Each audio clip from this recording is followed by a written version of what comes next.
time goes by, I'll still be in love with you.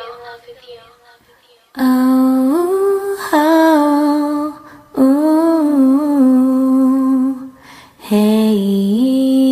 This one goes out for y'all, for all the lovers around the world. Just everybody, grab that special someone and let them know how you really feel about them. Curse One together with Hot Chick, Team J.E.P. Lagi na tayo naman ay gusto sanang halikan at yakapin ka. Sinta, ano ba ang dapat kong gawin? Pwede bang sabihin mo sa'kin kahit di na alanganin?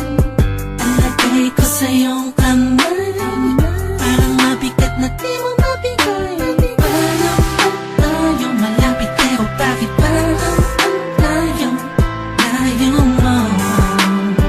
Sa tuwing magkausap tayo, naunahan ka katangkap pa, tapos agad nagagalit ka. Di ko naman alam kung bakit ba.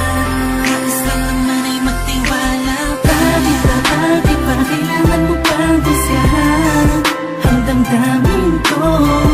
Pwede mo naman pakiramdaman. Siguro ako sa ako'y nasasaktan. Kapag nagkagalit ka sa'kin, nawala naman dahilan, oh mahal. Pakiusap lang, wag kang ganyan. Hindi mo man lang ba naisip na pag nagagalit ako at inaaway ka, ikaw naman kasi lagi mo kong binabaliwala. Madalas nakakalimot, lagi ka pang nakasimangot, buhat ng may iba pang tumatakbo sa isip mo. Wag naman sana ganito, diba? Nasasaktan din naman ako pag nag-iisip ka na meron akong iba. Wala ka na dapat ipag-alala, dahil ikaw ang ibon nitong damdamin ko, sagot sa lahat ng panalangin ko.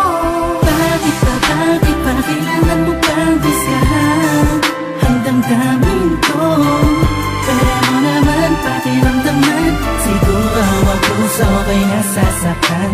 Kapag nagkagalit ka sa'kin, nawala naman dahilan, oh mahal.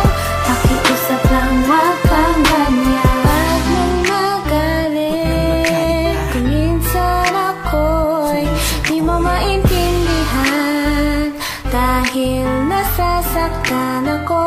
Pasensya na. Sa pagiging sensitibo minsan maramdaman mo sana at yung maunawaan ang gusto kong iparating sa'yo. Kung meron mang tampo, huwag nang palakihin para di nagumulo. Sabay natin harapin ang panibagong bukas na may ngiti sa mga lagi na